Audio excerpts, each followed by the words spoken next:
Oh, we're good? All right. I'm going to go ahead and call us to order and invite everyone to join us for the Pledge of Allegiance.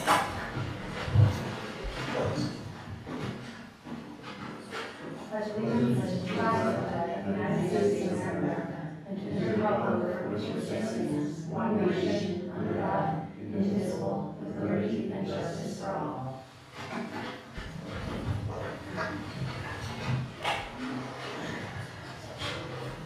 All right. Good evening. Is there a motion to approve tonight's agenda? So moved. Thank you, Meg. Is there a second? Thanks, Kim. Any discussion? All in favor? Aye. Aye. It's unanimously approved.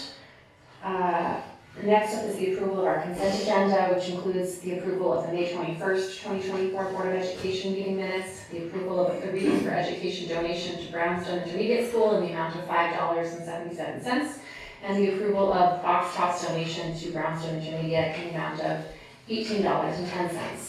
Is there a motion to approve the consent agenda? Thank you, Tim. Is there a second? Second. Seconded by Meg. Any discussion? All in favor? Aye. Passes unanimously. Audience of citizens. Do we have anyone with us in person who wishes to address the board at this time? Is there anyone online who wishes to address the board at this time?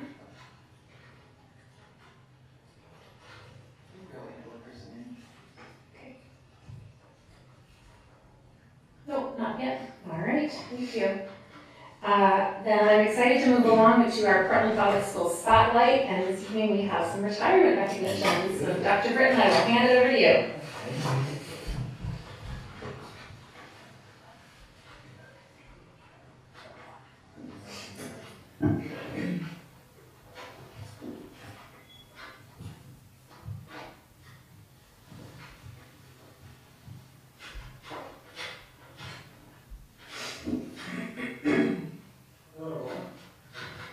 So I have some very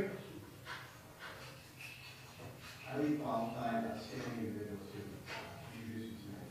So let me just kind of remind everybody, for those who don't know how I go about preparing for these remarks. What I do is I like to go back and retrieve the personnel files of people who are at I'm a former history teacher and love primary source documents. And it is such a fascinating experience to look through the record of people's employment information.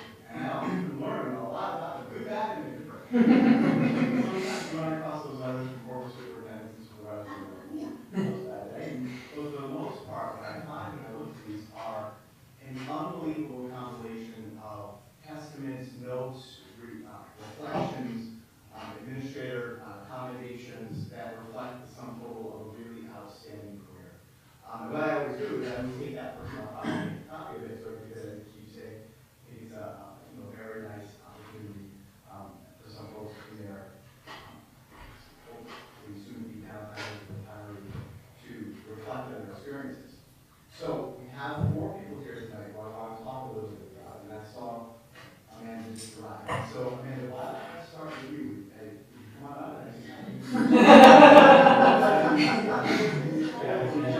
Ever flexible man.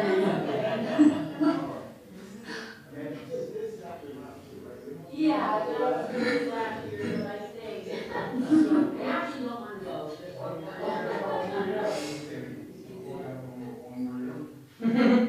So let me tell you a little bit about what I found in Amanda's performance record. Amanda first applied for employment in Portland on January 19, 1998. Prior to that, she had earned a Bachelor of Science in Physical Education from Southern Connecticut State University and had been working as an assistant director at the Rocky Hills Park and Recreation Department. Amanda was brought on as a paraprofessional, and this has been your home ever since? Yes, it is. So this tax file is filled with unbelievable evaluation reports, revenue accommodation, just a remarkable collection. But I pulled one sort of It kind of says it all. This is a letter, it's dated May 2nd, 2008. And it's addressed to Dr. Sally Goyan, the superintendent of schools, and it's written by a teacher who goes out of her way to nominate you for the Teacher of the Year. Yeah. So I'm going to read you the first paragraph, and she makes an argument about why you're so worthy of that recognition, and I'll read you the last paragraph. And I think this just really sums up your time here perfectly. So Kim Baldwin writes to Dr. Sally Goyan on May 2nd, 2008. Each year, Portland has called for teachers to be nominated for Teacher of the Year. I would like to take this time to nominate someone who I believe to be one of the most qualified people for this honor. That person is a longtime Portland paraprofessional, Mandy Pack. There are certainly great certified teachers throughout Portland Public Schools who dedicate themselves to our students. Mandy Pack, although not a classroom teacher, is truly an outstanding educator who deserves recognition for her support of Portland students. And there are several paragraphs here with examples of the outstanding performance, but I want to read this last one because I think it really sums up your contributions to our community. It says, truly, the most remarkable quality about Mandy Pack is her rapport with students. She has the natural ability to interact with students and with their needs, and is a great educator, one who delivers a lesson with the necessary information and the motivation to get students to care about participating in the learning process. Mandy is the special teacher. With the utmost respect, I nominate Mandy Pack for Portland's Teacher of the Year 2008.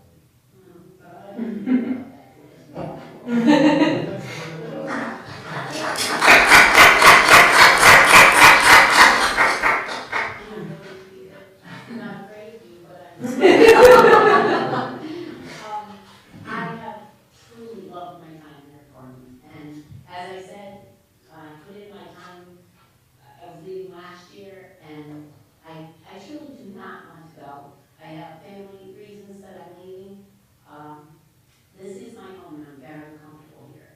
And I really have enjoyed, I probably had many of your kids that came through the system, because it's been, what, 25, almost 26 years. So I now have kids of kids that I had with it. They were in school. So it's kind of cool, but I want to thank you for allowing me to stay.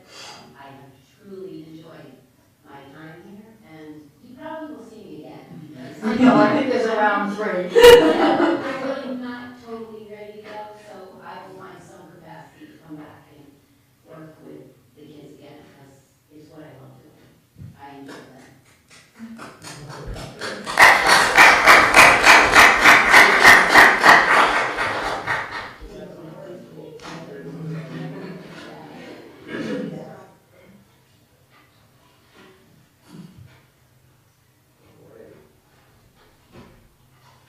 Anne Marie, you come on up.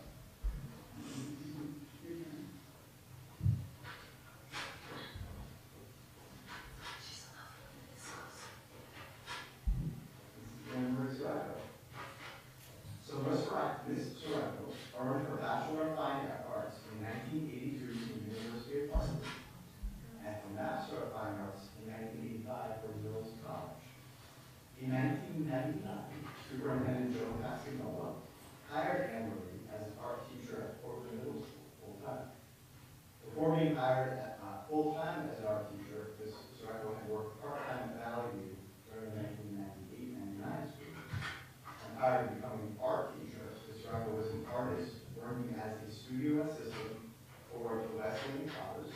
She was the director of the Art League of New Britain and a coordinator for the American Center for Cultural Exchange. 3 years in Portland, Ms. Sorrento has served as a curriculum specialist, summer school teacher, youth art month coordinator, and curator for countless art shows, and has gone above and beyond to breathe life into the arts in Portland. Her file is filled with countless evaluation reports that reflect on her exemplary service. Thomas Danby, Ms. Sorrento was evaluated in 2001. Summed it up perfectly when he wrote, Ms. Sorrento has done an excellent job working with students to develop their artistic talents. She enjoys her work and her students. She is a valued member of our staff who does an excellent job showcasing her students' talents. It is a pleasure to work with her. So I'd like to know,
So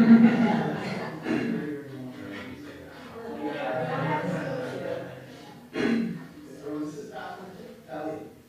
So Miss Kelly earned her Bachelor of Science in English Education with a writing concentration from Central Connecticut State University in 1996, and her Master of Arts in Education from St. Joseph University in 2014.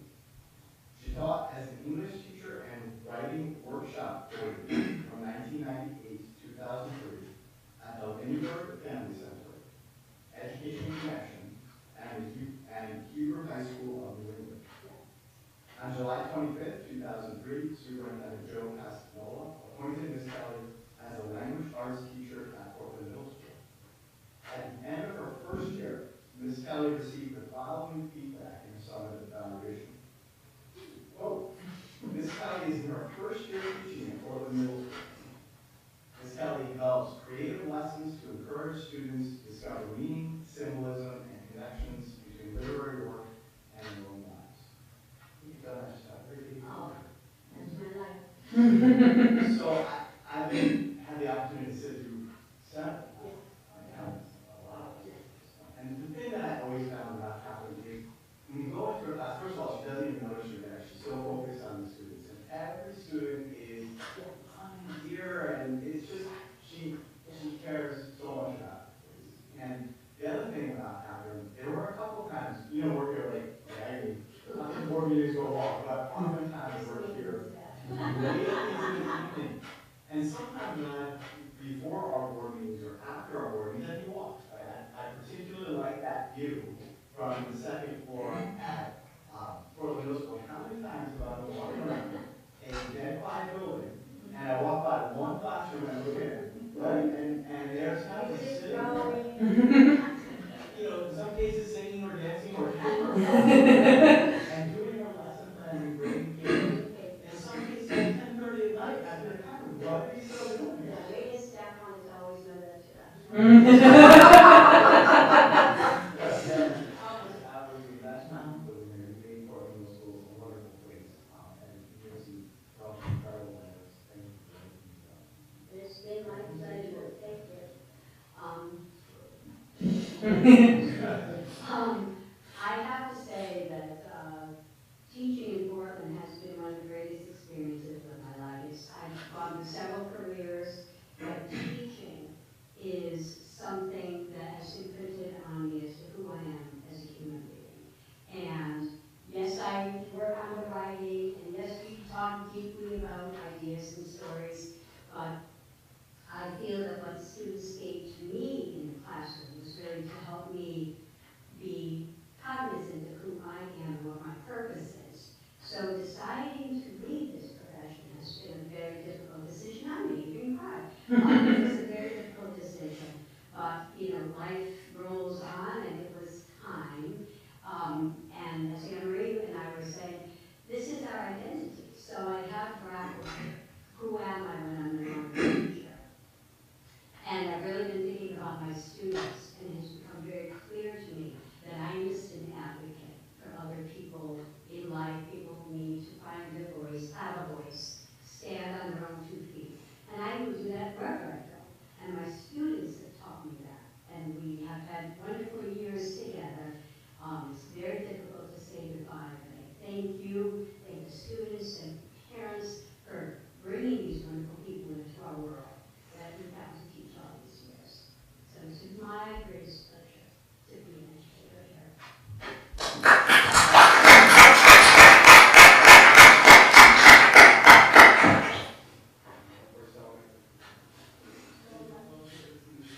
Yeah, thank you.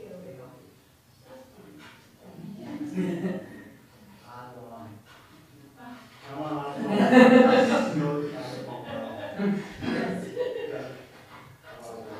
So, Dawn is a remarkable educator.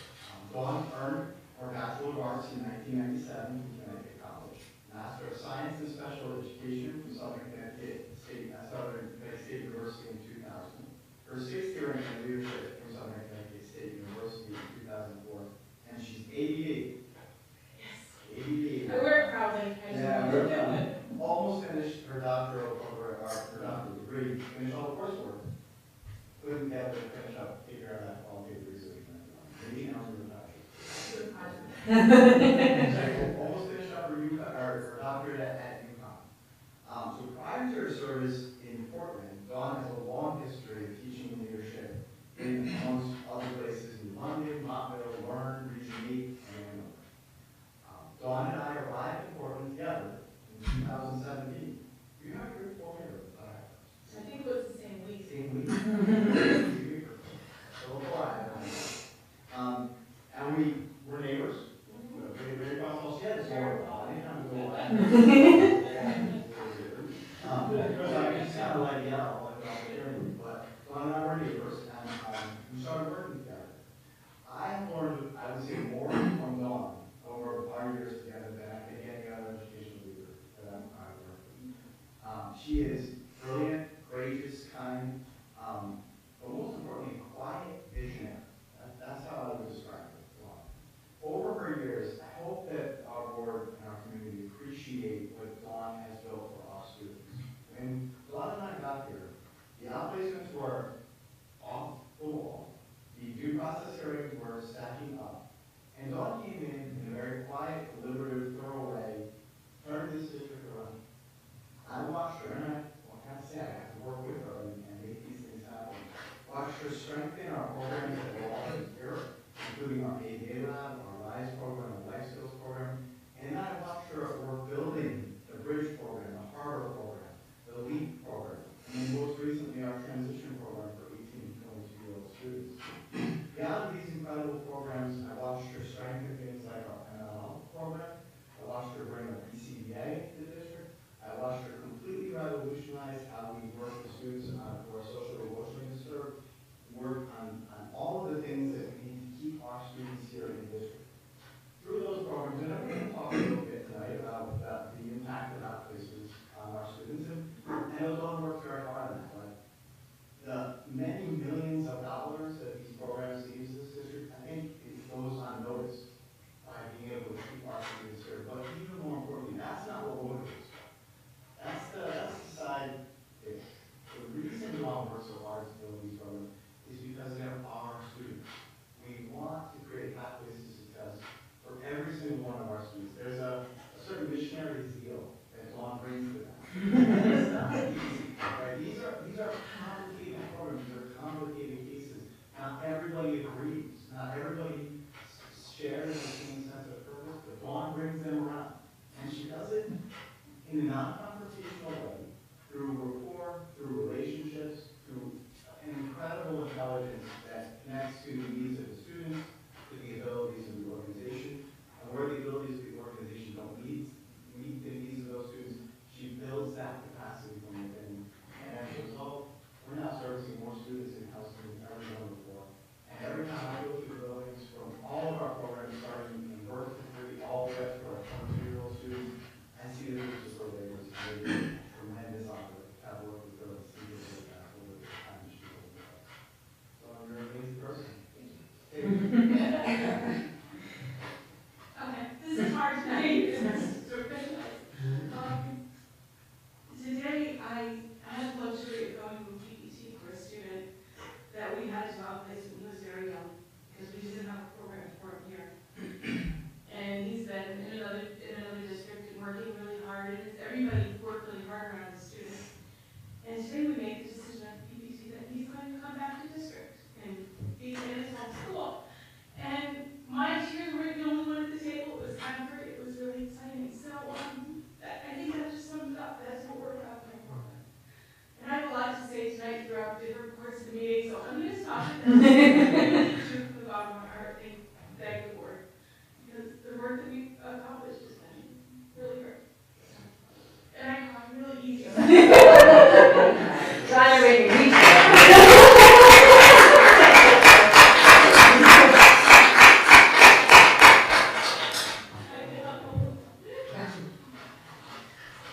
I just want to give them a standing ovation. Sadly, the part that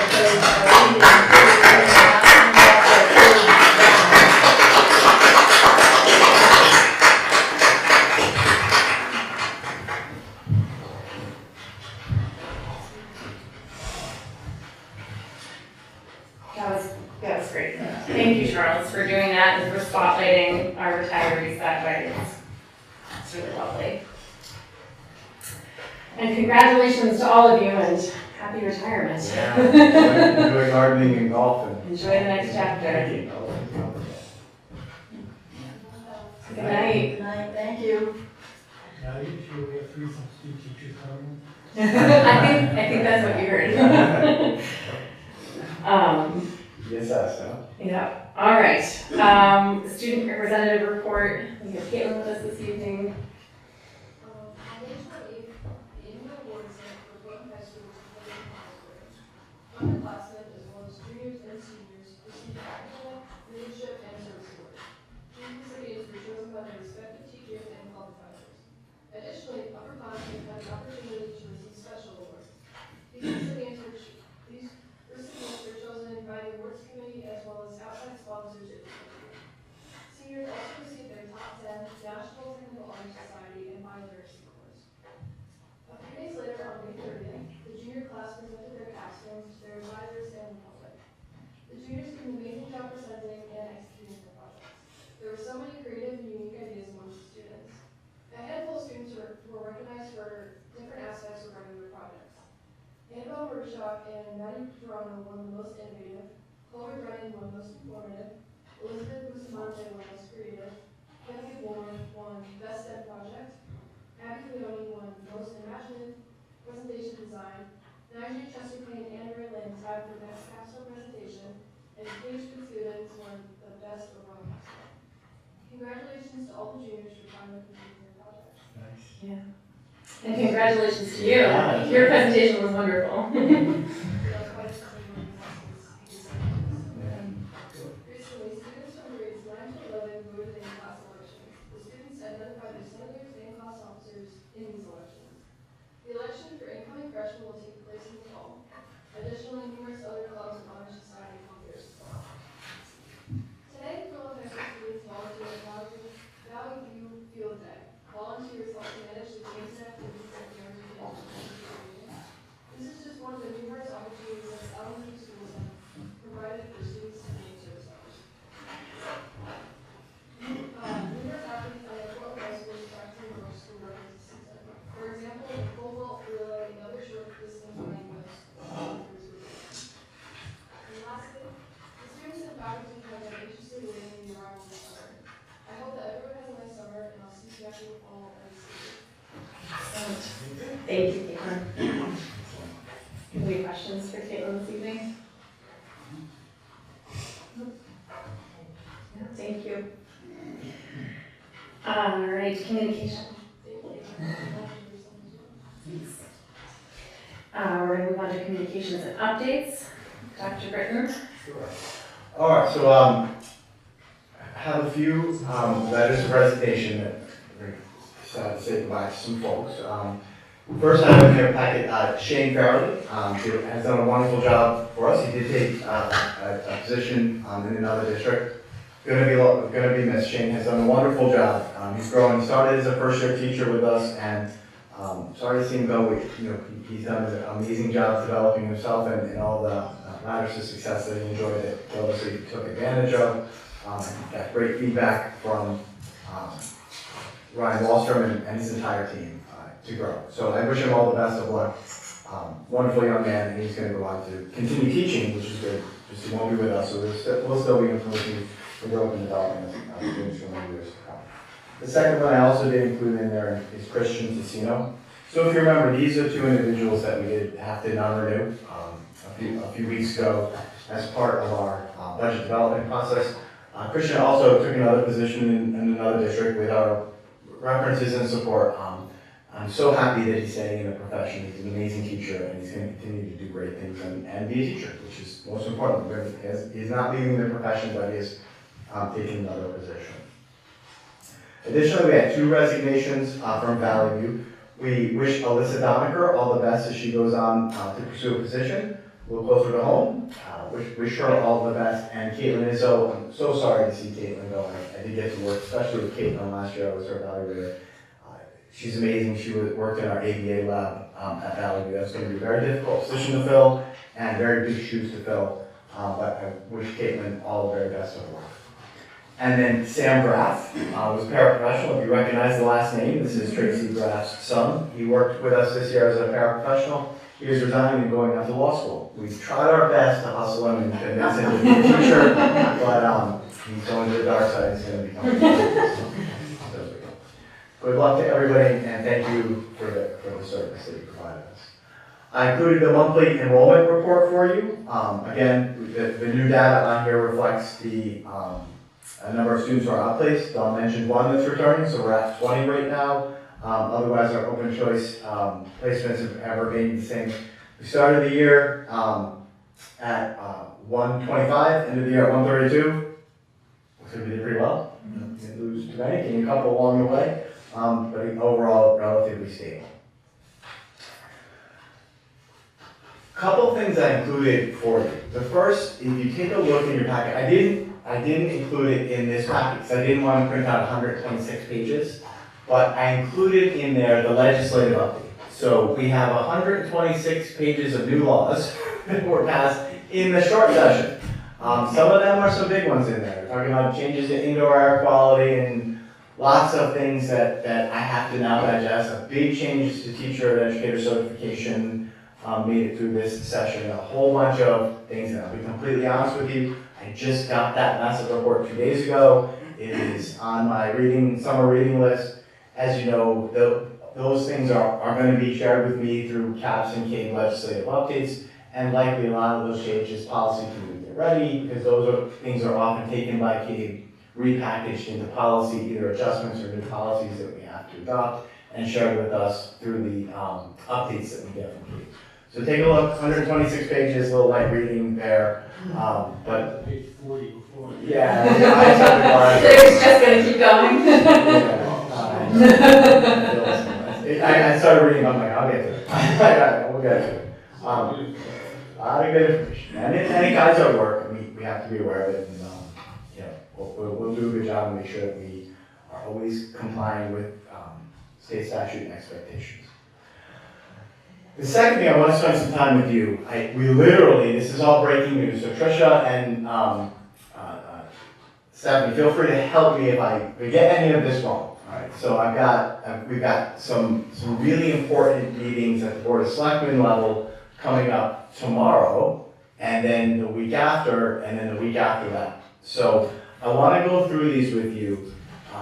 Literally, I just got all of this information today. So, and as I'm sitting here, I'm looking at my email and I see Michelle just posted the agenda for tomorrow. So, bear with me. This is happening in real time as I start to unpack and communicate this out to you. So, I'll do my best to put it out.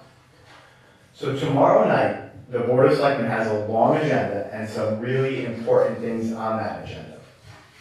With respect to the work of the Board of Education, there are two actions that the Board of Selectmen is going to be considering. The first action is on June 5th, and I put it in your packet if you want to follow along with me. This is the supplemental appropriation for the 2023-2024 General Fund Operating Budget Board of Education. Right? So shortly tonight, it's a new business item. We're going to be asking you to take a motion to ask the Board of Selectmen for a supplemental budget appropriation. This is, I include a memo which Stephanie and I will go over with you. You've been hearing about it all year, about the number of outplacements that we saw an increase in and how that affected our budget. And we tried to freeze our way through it, but we came up short. And Stephanie has been keeping you posted on all of these things. So we do now need to make this request to the Board of Selectmen. We're going to work very closely with Tom and Ryan throughout the year to make sure that everybody's aware of what's happening in our fiscal picture. So tomorrow night, the Board of Selectmen is going to entertain, hopefully, the board's request. And that is what you see here where the whereas kind of lays out, essentially rehashes the memo that I'm going to review with you shortly. That then moves to a town meeting, which is there's going to be a legal notice in the River East this week. That town meeting is June 18th, okay? That is also the night of a Board of Education meeting. That's our next Board of Education meeting. June 19th is Juneteenth. That's a federal holiday. Usually the Board of Selectmen meets on a Wednesday, but because of the holiday, they moved their meeting to June 18th, which is our Board of Education meeting. My recommendation to the board is going to be that we cancel the June 18th meeting so that we can be there for this and the next thing I'm going to talk to you about. So at the June 18th meeting, that is the town meeting where there will be a hearing, people will be able to hear about this, and then there's a vote at the town meeting to authorize the supplemental budget allocation. Very, very important that people exercise their franchise and show up and register their support or lack thereof for this supplemental. I would love it if the Board of Education, instead of having our board meeting, we attended this meeting. And of course, as residents of Portland, you can vote on this measure. So that is the second thing that I included in there today, which is the notice of the meeting and then the resolution that follows from that. So tomorrow night, assuming the Board of Selectmen sends this on to town meeting, June 18th would be that town meeting where the budget supplement would be entertained.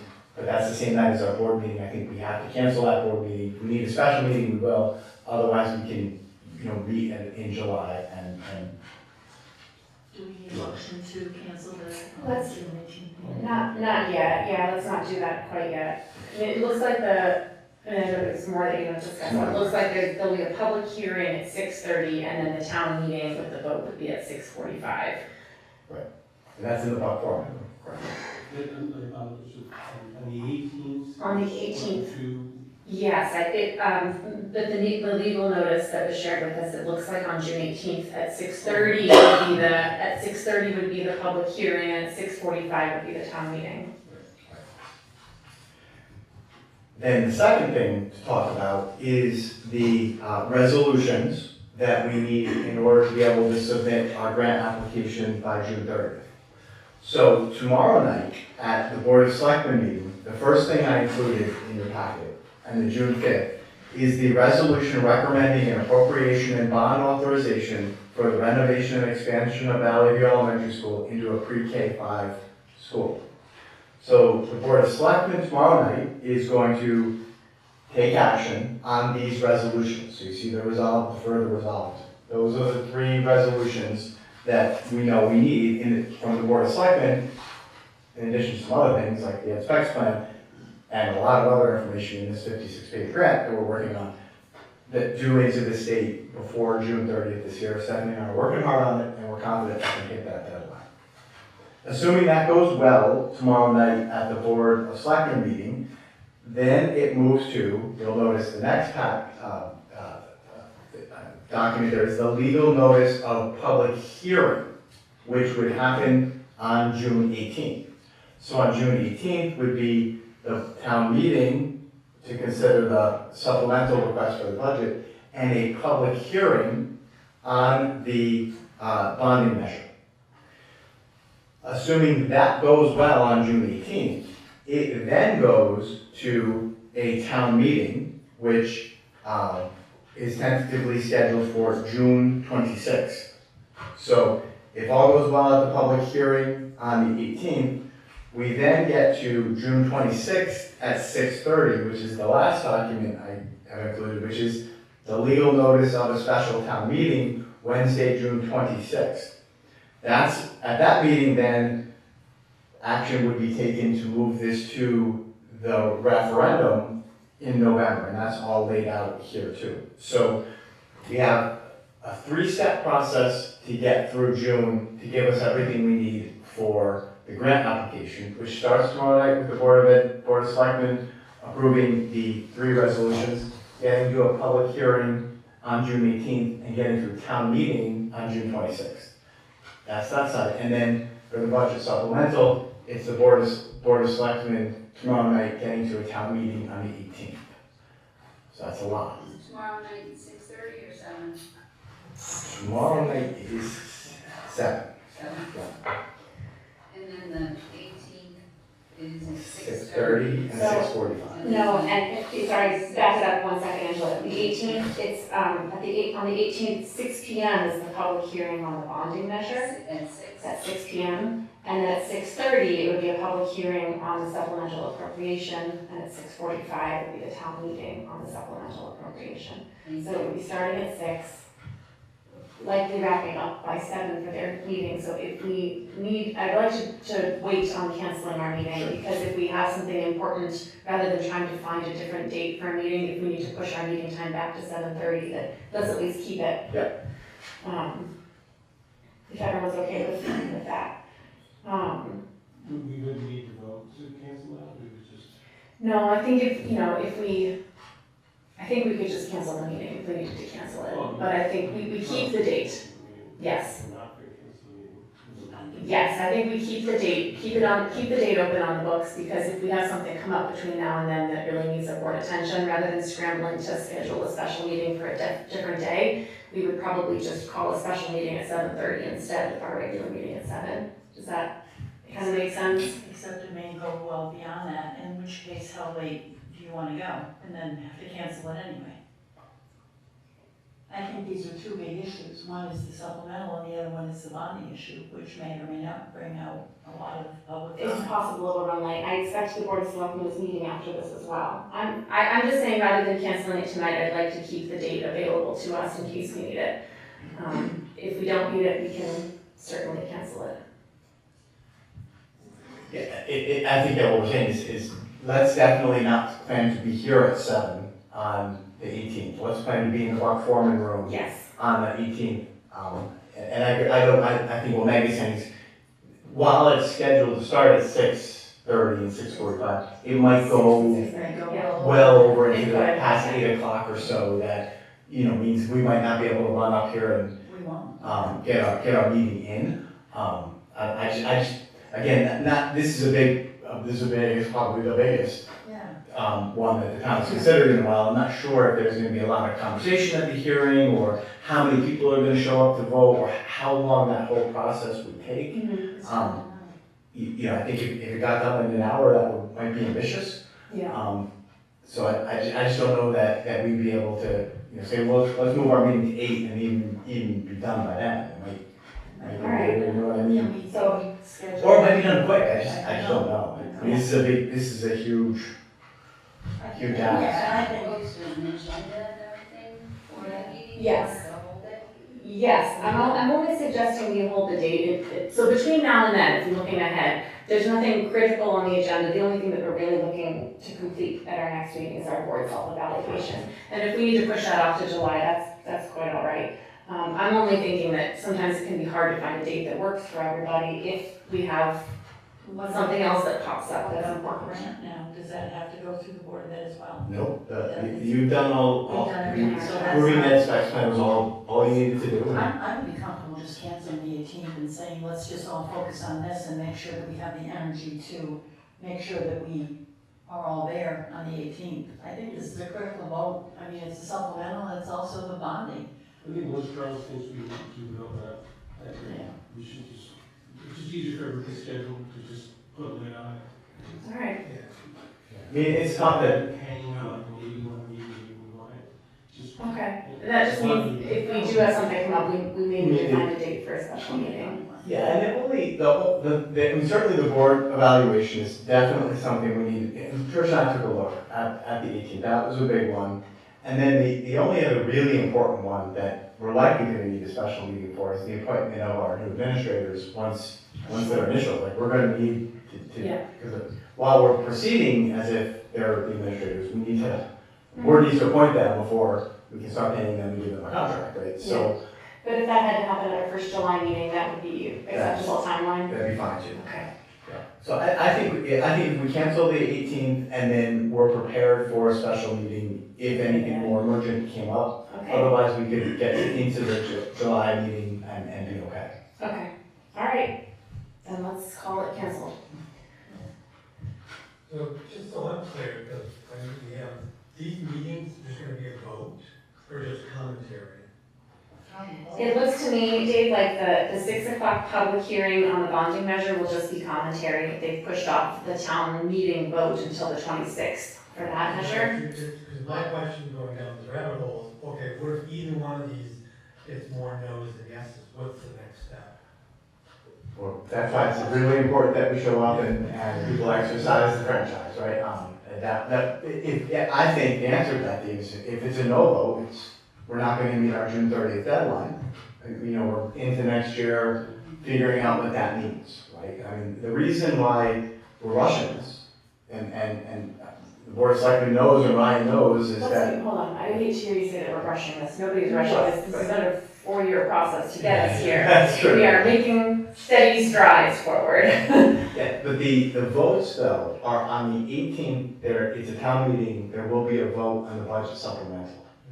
The vote on the bonding is the 26th. Yeah. So it's really important that we're at both. Yeah. And is the 26th at 6 I or 6:30? believe, 6:30, right? let me pull that up. What do you say, Yeah. let's do 6. So I see 6:30. Yeah. And that's in the Buck Foreman as well? Yeah. So we're going on the 8th, politics are. That's okay. It's We the last just got packet. these today, yes. They're just hot off the press. Facilities, though, we don't expect the board of selectmen to take until the 28th, is that what I hear now? Or did I have it down where's the 18th? We're gonna talk about supplemental, and then we're gonna talk about. Yeah, so if you follow what the board of selectmen has published, June 5th is the resolution recommending the appropriation. I say that's not. I don't think I have that. It's see it in the materials. It's in the. It's in, yeah, It's Oh, not. okay. we just got it today. It's in the drive. Yeah, this is how quickly things are coming, that and you'll notice the board of selectmen agenda was literally just put in my inbox 5 minutes ago. Security is the hearing for the supplemental appropriation. Correct, so June 5th are the resolutions. That moves to the June 18th public hearing. Now, at the public hearing, it's not a vote, it's a hearing. That then moves to the June 26th, which is the town meeting. So votes, Tricia, correct me if I'm wrong, are taken at town meetings. Yes. Hearings are opportunities for people to hear, express their opinions. So they would vote on both issues the town meeting would vote on both of those issues on the 26th. No, the town meeting for the supplemental appropriation follows the public hearing on the 18th. Right. So both of those are happening in one fell swoop, it looks like. Correct. Yeah, so it's the town meeting on the budget supplemental on the 18th, and the hearing on the bonding. And then the town meeting on the bonding is the 26th.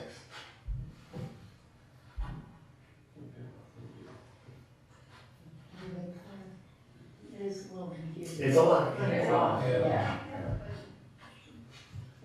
And it all starts tomorrow night, this time, Yes, it so. So we can tune in tomorrow and follow along.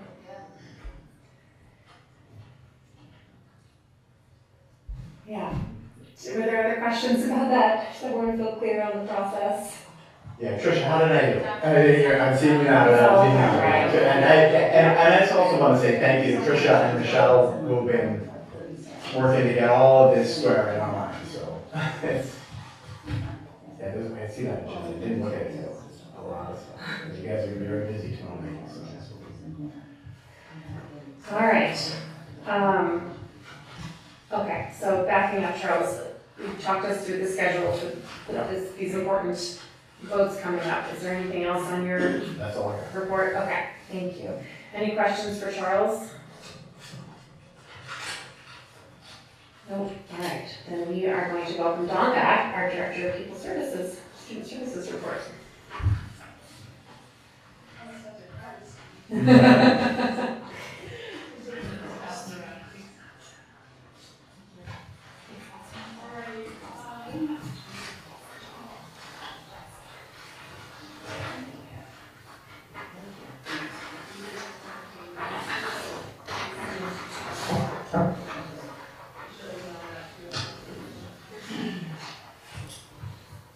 I purposely kept there's a lot going on in student services this month. The beauty right now is that Sarah and I are working very closely as we prepare for the transition this whole month. So super right now, but it is great to have that standoff time. When I arrived here in 2017, my office was empty. There was a couple files and drawers, and that was it. There was nobody here. It was a very different world. So it's nice to have that time to pass things on. The top part of my report is just our census for what's going on in student services mental-wise. I am excited, as I told you last month, I've been really concerned really since COVID about our identification rate, and we have kept it pretty steady this year. You'll see that we're up by a few for this month, but we're nowhere near the spot that we've had in the last 3 years of this time of year. So we're in a nice place as far as that. Our outplacements, now there are 3 students in the process of coming back to district, but it's all after July 1st. So it doesn't help us as far as our numbers right now. But of those 22 students, there are one's graduating and exiting, and then 3 are returning in one way or another. Some are returning full-time and some are returning part-time as a transition, prepping them to come back. And there's one additional new outplacement we gave to our own as well. So there's balance there, but we should land around 19 when July 1st comes about. Special programs have been steady. There's a drop in just a number or 2, and one is an outplacement, and one is just a student that has left the program and is back in mainstream. We still have 9 students that are out pending identification. Our 504 numbers are very steady, and our ML students are very steady. We've had, even in the month of May, we've had students move into town with IEPs and that ML identification as well. So we're always growing, we're always changing. The first bullet I have is the staffing update. Dr. Britton read you that there was 2 staff members from Valley that have resigned. So we are both at the schools, all of the schools are working to make sure that we fill those positions. This is the best time of year to be filling positions in special education because we've got people that are making movement from one school to another, or we have people that are just coming out of college programs. So this is the best time to be doing this. We did hire a full-time speech and language pathologist. She started with us this summer for our ESY services, and she's very excited to be here. And she'll be starting with us. She'll be with us full-time in the fall. And I think last time we met, we were in the process. She hadn't signed her contract yet, but we're in that process, so we're in a good place there. The next bullet I have is extended school year. This is a big undertaking every year. We do have the site director for both sites, Gildersleeve and the high school. We had roughly 90 students were recommended for ESY this extended school year. Again, this is a specialized program, and this doesn't count. This is not the same as the work that we've been using with our ARPA funds to, work with language and English language. I'm sorry, with ELA enrichment and like that. This is a separate program. The kids will come to the same place, but this is for IEP purposes only.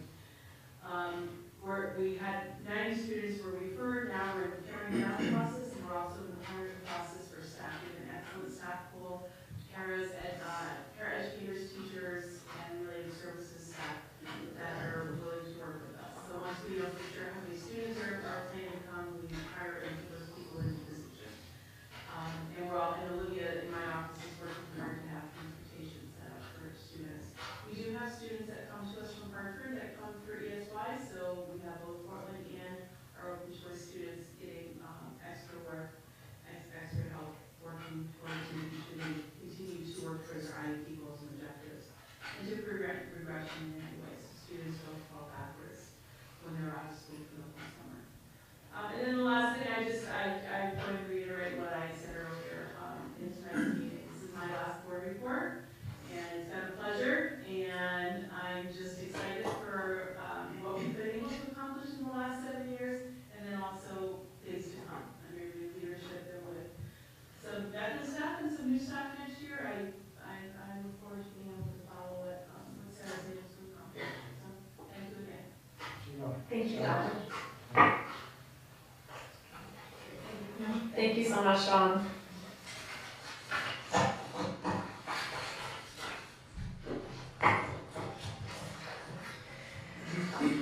All right, we are going to move on to new business. And the first item is the request to the Board of Selectmen for a supplemental appropriation. All right, so Stephanie and I included in your packet a memo that, well, there's two things. Stephanie's going to include the authorized expenditure report and the memo. So the authorized expenditure report, you've been seeing every month, and you can follow in that where the deficit occurred, specifically to the LEA tuition, the tuition to outplacements, tuition to private sources, the transportation, and the contracted services are where we saw those significant impacts created by the increase in the outplaced students from what we budgeted for to a high of 24 and now at 20, We're at 22, 22, come down right, to 19 or 20. and then the reduced reimbursement through the excess costs, and the speech and language services, because we weren't able to find a speech and language pathologist, which we did now, which most of them should, which then we had to charge as a contracted service. So all of those things kind of were fiscal wins that blew against us this year. What's important to note there is that the actual deficit, and I can let Stephanie explain this in greater detail, is about $941,000. Right? We've been aware of this now since about late November, as additional students started to move in, and we were honoring the IEPs and starting to, as becoming the nexus, pick up the expenses of those new students. So we did freeze the budget right at the end of the fall. We did not fill some positions, and we tightened our belt where we could, which got the deficit down from 941, 647 down to the 375 where we are now. So if you had any specific questions about that deficit, what caused it, what line items that deficit is nested within, Stephanie can answer those specifically. Otherwise, you can refer to the authorized expenditure report. But at this point, what we need to do is, I included a motion at the bottom of that, and this motion was developed by Stephanie and Tom, which would move this to the Board of Selectmen with the request for the supplemental to fill in those line items that you see, which reflect those increases in costs associated with the outplacements contract and contracted services. So if there are questions about how we arrived here, or where we are, or what this motion means, I'd be happy to answer them, or Stephanie can answer. Yeah, Stephanie, can I ask you a quick question? So when we talked a week or two ago at, I think it was a personnel meeting when this came up last, you were hoping that the deficit would come in closer to the $200,000 mark. And it's my understanding that there have been some unanticipated last minute billing that's bumped this up. And so I was just hoping you could kind of talk us through that.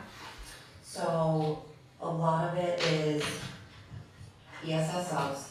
Everybody's starting to take their time now. It's at the end of the year, so we've had to open up new POs for ESS. A lot of evaluations. Don may be able to explain this more, but I guess they don't bill until the whole process is done. So we received almost $40,000 in evaluation bills over the last 2 weeks. We had to put in new POs for speech and language to get through May and June, OTPT to get through May and June. For the speech and language, we're kind of mirroring what we did last year, and we're going to use the IDA funds to pay for May and June because we have up to 80% that we can use for the current year. And so with what we've spent so far, we're within the parameters of that. And so we did the same thing last year, so at least May and June will be covered through IDA. But then there's ProCare, who's the OT and PT as well, that they're finishing up their services through the end of the year. I'm trying to think what else came through. ESY, there's some students that they have June programming, so we had to put in POs for June ESY as well as their transportation. Those were not unexpected, but they were not included in that. I've noticed myself to remember of things that are coming up, and I think there were maybe 5 or 6 kids that are fall within the June, yeah. So those POs went in, so, you know, That's outplay students whose summer programming begins prior to the Portland programming beginning. Right. And I think we ran into this last year too a little bit, right? Mhm. Okay, thank you. So unfortunately, it's been mostly special ed related, Yeah. other than the substitutes. Gotcha, thank you.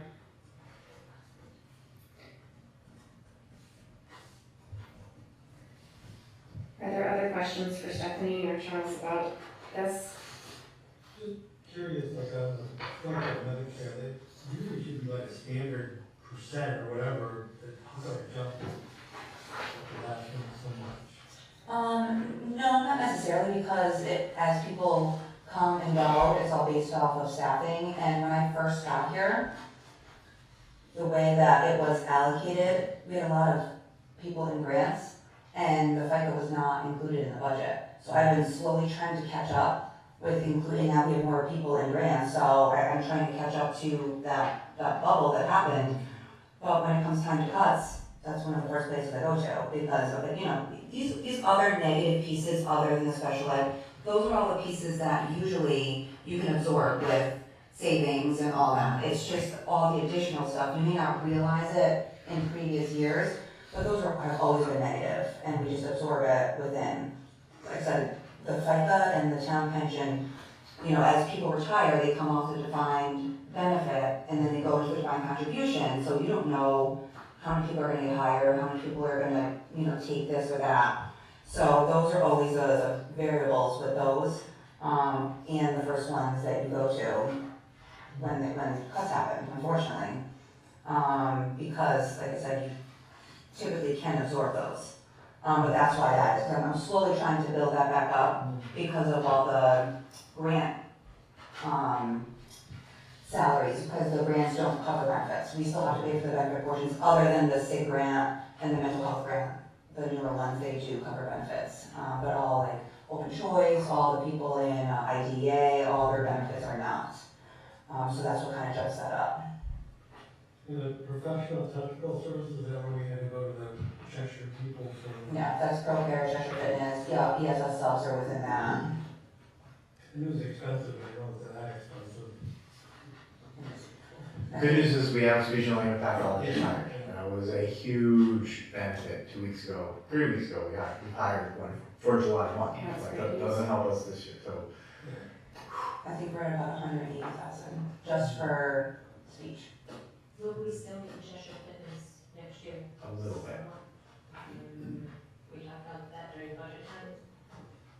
A little bit, right, yeah. What was it, like Point 0.2, yeah. Yeah, so the speech, remember, we also had, not only did we have to cover speech and language for this year, picking up from when our speech path left in October, we didn't have anybody for 3 months, and then we had, you know, we were able to hire a contractor. But for the last 2 years now, I've been saying that we need more than 1.0, so we have an extra. And then also the ProCare folks have done a really nice job of getting us out of speech and language services. So to have to owe compensatory services in a back order is really, it's a whole other line item really to add that in. So they were able to catch that up. And that's it. Even now at the end, we're trying to squeeze that in. As far as Cheshire Fitness is our OT and our PT. And we are still looking at our OT, as far as possibly being able to hire outright. But that's a whole new position that would have to be created and negotiated. And then the PT is a part-time position, and it's really, really hard to find a PT part-time. The 2 people that are in place are really, really good, and their costs they're not too much off from what an OT or a PT costs. And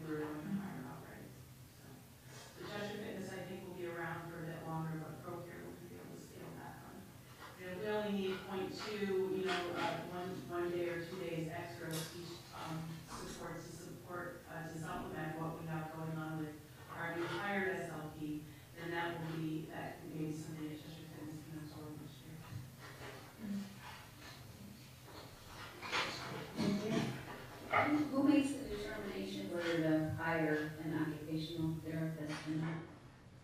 How does that work? Is that the personnel? Yeah, we'll So it would, the recommendation would come from our staff and from Charles. The decision was made several years ago when our OT retired. The decision was made not to use contracted services to pay for those hours because at that point, the number of hours of service that we needed didn't warrant hiring a new position. Is that accurate? Yeah, it's always a balancing act. Certainly with speech and language, having our own speech and language pathologist is a significant saving because of the number of students we service with those hours. PT and OT is always kind of right on that bubble. Like, does it make more sense to contract or hire our own? And I think what Dawn's saying is we're looking now where we're getting close to the point where it might make sense to not contract, but hire our own person. But do you want to talk a little bit about where we are right now and whether that recommendation is going to be coming from you and Sarah? I know we talked about it. For the OT piece? Yeah. Yeah, so our occupational therapist really is a full-time position. She's with us 5 days a week. The person that we have right now from Chester Fitness would love to come work with us and become our staff member. But as you know, they're not a headhunter agency, they really are a contractor, so she can't. She's contractually bound to not be able to come to a school district in this place. But it also, we haven't had any good applicants for OT. I've interviewed a few in the last year, and they were not folks that we wanted to see that we felt were a good fit for the district. So, but if we were able to come, if we were to come across somebody that was a good fit, knowing that we can't have the OT that we have right now as a contractor, as a permanent employee, we would have to cross that bridge and then look at hiring. But occupational therapists are really hard to find, and the other ones are, they're even tougher to find. The young lady we have working for us right now, both of those professionals, the OT and the PT, are just phenomenal. If you happen to get a field day today, they put on a preschool field day, and that was Asian and ability appropriate in the gym. That was all put on by those folks in the preschool team. So it's a very important part of our staff, and it's not something that we can really shortchange. But if we're able to find and attract the right person, we can actually look to build them up. That's What it. would be the difference in pricing between hiring somebody as opposed to going to the outplacers and just a Yeah, the hard answer to that is it's the same with any teacher. It's where you hire them on the pay scale. If they're a master step 1, they're a $50,000 position. If they're 60 or step 13, $90,000 your position versus it's what is it, 120 an hour? No, OT and PT weren't paying that much for it. I think it's, 185 for the assistant one. yeah, so it's $100 an hour. And the owner of Chester Fitness sat down with us in the fall and broke it down, what it would cost us, when you think about as the salary commensurate with their ability as well as their benefit package. It really was a close wash when we looked at the difference between a board hire versus a contractor for the OT and the PT. It's very close wash. But the issue is that we can't have people that they've already placed. It would have to be somebody else and finding that person. Not saying it's impossible, but it's very Yeah, these are shortage areas for sure. Are talking to my daughter about becoming a speech and language pathologist. But not only it's that, it's recruiting, attracting, and finding the right person, and then where they are in the pay scale, and if they take the benefits or the single or the 2-person or the family plan, also can have a significant impact on that decision. And you can't account for them. You can't post for well, we only want you if you're not going to take benefits. It's one of the, and that's with all of our positions. And a lot of these people in these positions, of course, generally have advanced degrees, so they're beyond bachelor, they're into the masters and second masters, and they have the hours. Right. It's high level. Yeah. It's high level training. But that's a good question. Yeah. Are there other questions either about the authorized spending report or about the supplemental appropriation and the memo that Charles and Stephanie provided us? Just a quick question, Stephanie, on the encumbered amounts, is there any possibility that we will encumbered to a PO final number, or?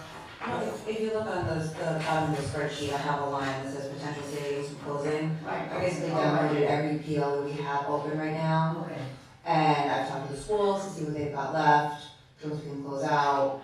The biggest are gonna be natural gas and, electricity. Those solar panels really saved us a lot of brownstone, I will say. That's great news.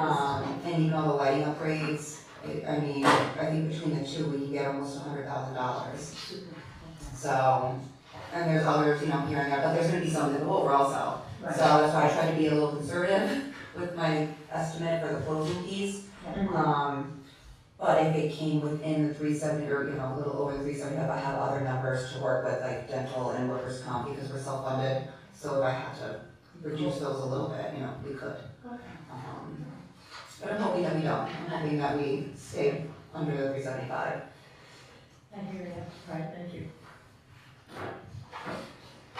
Is the ESY for the school year, is that also legislatively reviewed? Extended school year, yeah. And is it the same process they use for establishing a PPT? It is established through a PPT. It is. For it's required that they go through the summer and have supplemental. Very good. Thank you. Where is that like in the budget? Is it just, is it spiked out what those costs are for the early school year? Yep, so those would be, a lot of them are IDA grant, and those would be all in next year's budget. So in the July 1, and June 30th to July 1 is a magic time, right? Everything flips over. So the expenses for extended school year that we have to absorb now are for those programming that occurs the last couple of weeks of June, when some of our outplay students have that program, and then they come to ours on our program, which we run in July. So that will, when we get Stephanie's expenditure report next year, all of Dawn's line items, that's where we It's typically the salary line. If you want the 12000 temporary payroll, is where ESY, because it's mostly staffing, they have a little budget for snacks and prizes and stuff like that, but a majority of it is staffing and transportation. and transportation. Yeah. But yes, to your question about where is it in the budget, if you go to the budget document, you can find that broken down under the student services budget. That's all kind of broken out for us. Yeah. Other questions? Other thoughts?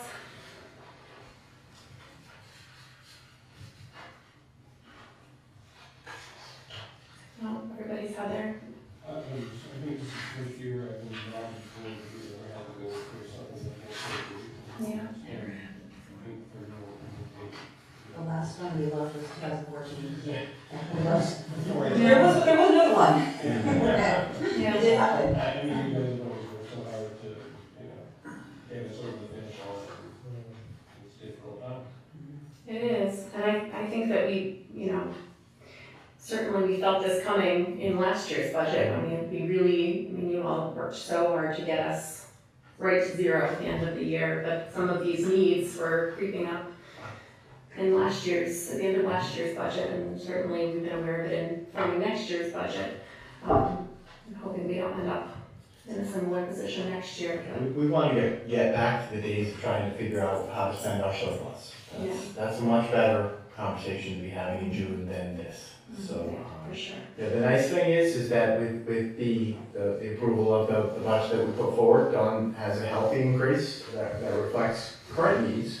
Unfortunately, as we know, those needs change. Sometimes they work for us, sometimes they work against us. This year it definitely worked against us, Yeah. but you hear Dawn talking just today. I had a student that they met their annual reviews and we're bringing back. This is, it kind of loops back to, we're blessed to have Dawn and she's built ABA to Rise, to Leap, to Harbor, to Bridge, to Transition, to Life Skills. These programs are the places where we forestall outplacements and bring students in some cases back from outplacements. And we're very lucky to have them, and we have amazing people in them. If we didn't have them, Dawn, what would our outplacements be? What would you guess if all those programs?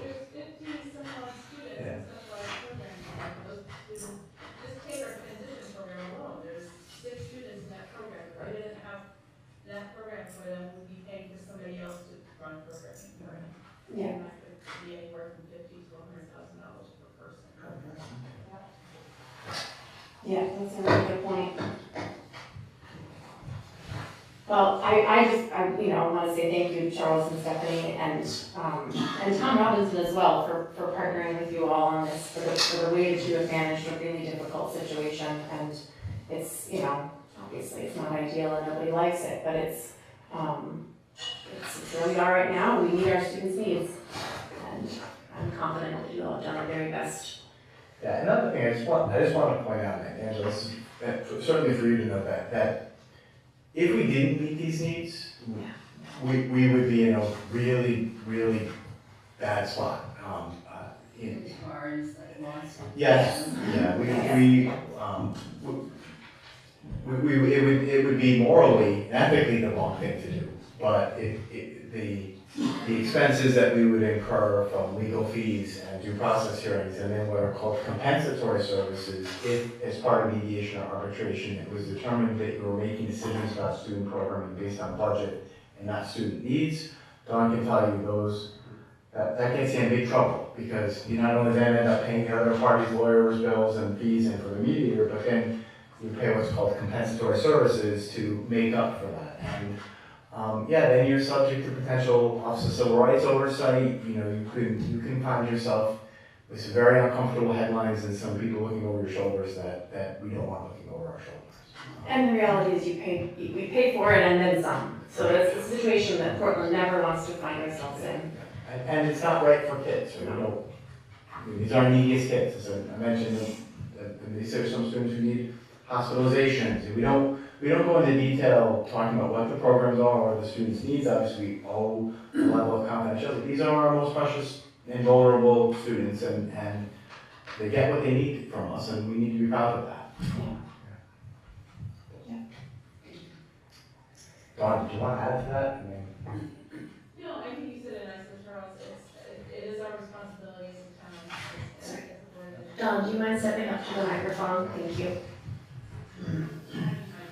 It is our responsibility as a town to help all of our students' expenses, whether it's for, the high cost or just the regular, programming. But the reality is, if we go to the point that we shirk that responsibility, like Charles said, the damage that gets done to, on a basic level, to our reputation and the district's reputation as a full provider in following, the IDEA and federal and state laws, there's that piece, but then there's also what it costs in the long run. And to go to trial is horrendous, because then what happens is you aren't going to trial, nobody wins, it's never a win-win trial when it goes to due process trial. There's some give and take on both sides, even if we haven't done anything wrong. And then the reality is we're also paying parents' legal fees and other costs that get built up on that. So we never want to get into that position. It's right now our reputation is that Portland is very friendly, and that's what we want our reputation to say. Yeah. Thank you, Dawn. Are there further questions, comments, thoughts? If not, Charles has been kind enough to provide a motion. Is someone willing to make the motion? Oh, If you're yes, just wondering how the numbers came about, we basically just took an allocation of what the deficit at the time was based off the overall and got a percentage and just multiplied that by the 375. There's not a rhyme or reason to it, but we had to come up with some kind of process of how we did it, as long as it stays within the deficit. So that's how we came about with those numbers. You're talking about how the funding would be allocated across budget line items? Yes. So this is the motion that has to be made. It's all 375. At first it wasn't. Fair question. No, at first it wasn't, and I said, why is this not totaling? And it was something with the rounding and the percentages, but it does. Do we need to detail the line items that they'll? The motion was the entirety. Yeah. So I'll make the motion for supplemental appropriation to recommend the Board of Education request for a supplemental appropriation to the Board of Education's general fund operating budget from the Portland Board of Selectmen in the amount of $375,000 due to cost overages in purchase services, tuition, and transportation. If the supplemental appropriation is approved, the following budget line items will be increased. 01106, 120, 56003, $82,500, that's private sources. 01108, 120, 56003, $153,750 for private sources. 01106, 120, 330, $75,000. This is purchase professional technical services. 01108, 120, 30030, $52,500 purchase professional technical services. 01106, 120, 51010, $707,500 transportation. 01108, 120, 51010, $3750 transportation. Thank you, Meg. Is there a second? Second by Kim. Any further discussion? And if anybody doesn't know, 106 is the secondary level, and 108 is K through 8 grade level. Thank you. Just one more. Sure, Tim. Just said before, you say that. That's okay. All things that said, trying to show, right, like the youth, the services, the students, important steps up. And, whenever I get a chance to add in, element of upward proof and how that, I'm going to probably speak about this too. In Connecticut is one of the only very few states, with 3 or 4, that if district, through their professional assessment, determines the person needs this basket of services, and then you have the family or the guardian says, well, no, that's not acceptable, they need this other basket of services.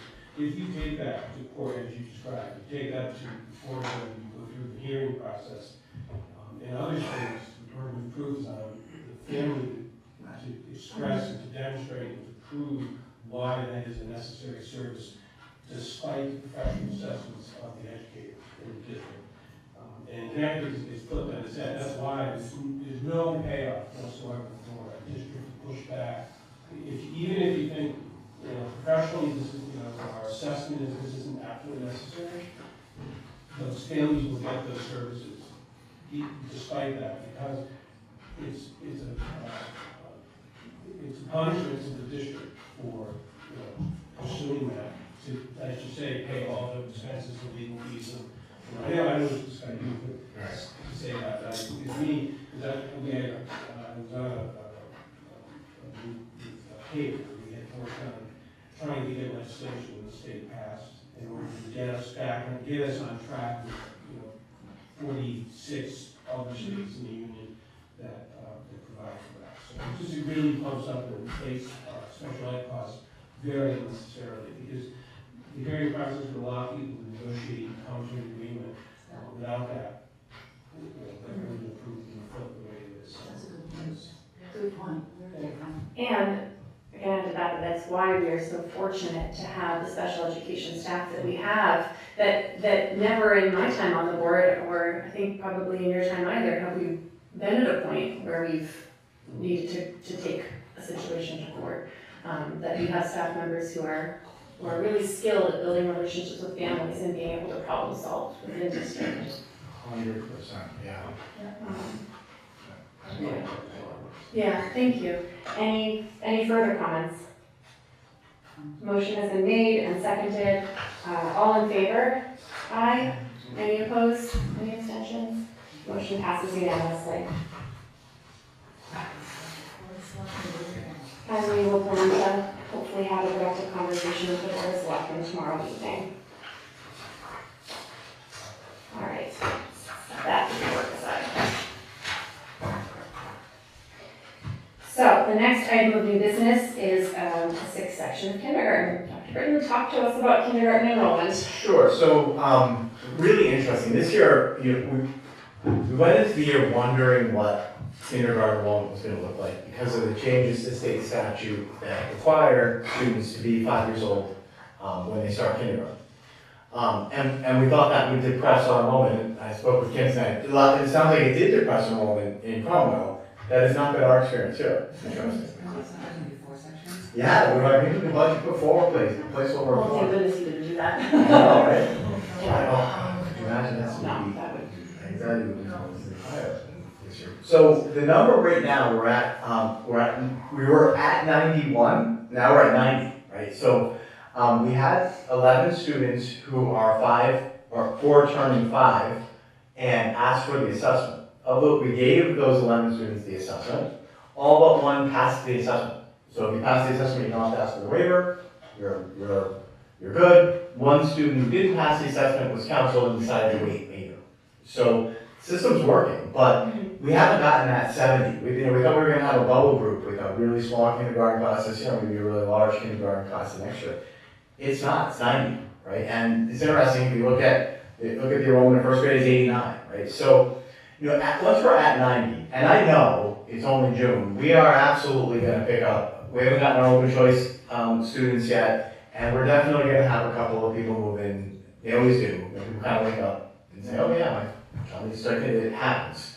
I think we're going to be at 95, 96. So it's smart now to put the 6th section in. So we can do it. I can, Stephanie will fact check me. As we built the budget, I'll remind you, we've reduced, even now with the 6th section, 5.6 certified positions, a building maintainer, 4 paraprofessional positions, and 0.5 of an administrative assistant position.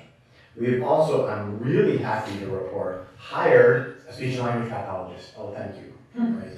We have a speech and language pathologist, and some of our new hires, particularly for our position here at the middle school in art, is replacing Anne Marie. We've hired a new teacher. So we're in good shape.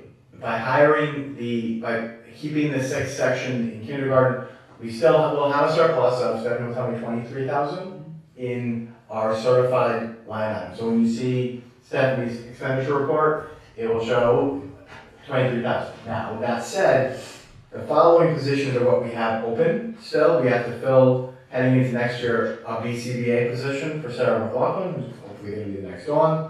We have a special education position at Brownstone that we need to fill.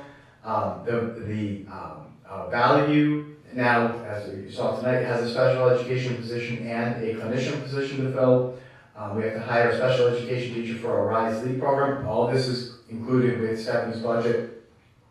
A clinician here for the high school to replace Katie Bohannon, who resigned, and a 6th grade classroom teacher position because we're going to move one of our 6th grade teachers to 2nd grade. So those are still out there.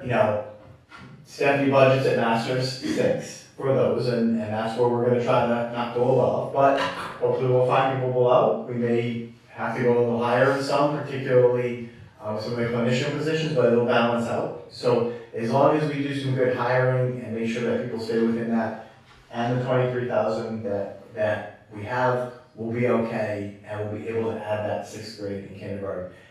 Generally speaking, I don't like kindergarten class sizes. I'm sure Kim will agree, to get above 18. That's where, we like it, what we like below 18. Particularly because we're not a district where we provide a para in every kindergarten classroom, so, with 1 adult in a room. Yeah, so K, 1 and 2, we like the number 18. We can get into the 20s at 3rd grade and above, but we're most comfortable, and that's been our practice in the past. So that will leave us next year with 6 sections of kindergarten, 6 sections of kindergarten, 5 sections of 1st grade, 6 sections of 2nd grade, 4 sections of 3rd grade, 4 sections of 4th grade, 5 sections of 5th grade, and 5 sections of 6th grade. And again, the only thing I watch closely is the 1st grade number. We're at 89 right now, so we're getting close. But that's where we are right now. So my recommendation today is that you allow me to add the 6th section of kindergarten. How many old seats should be declared in kindergarten? 10.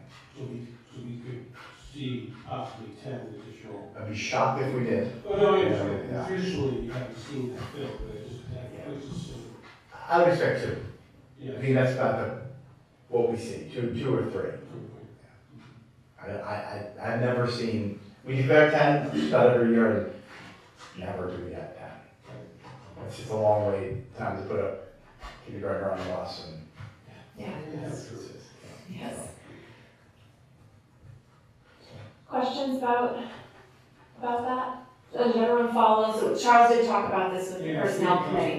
yeah. In my head, it makes perfect sense we need to know that. Yeah. It's unfortunate that they've got, I think, a decent plan to mitigate, keep us whole for the year.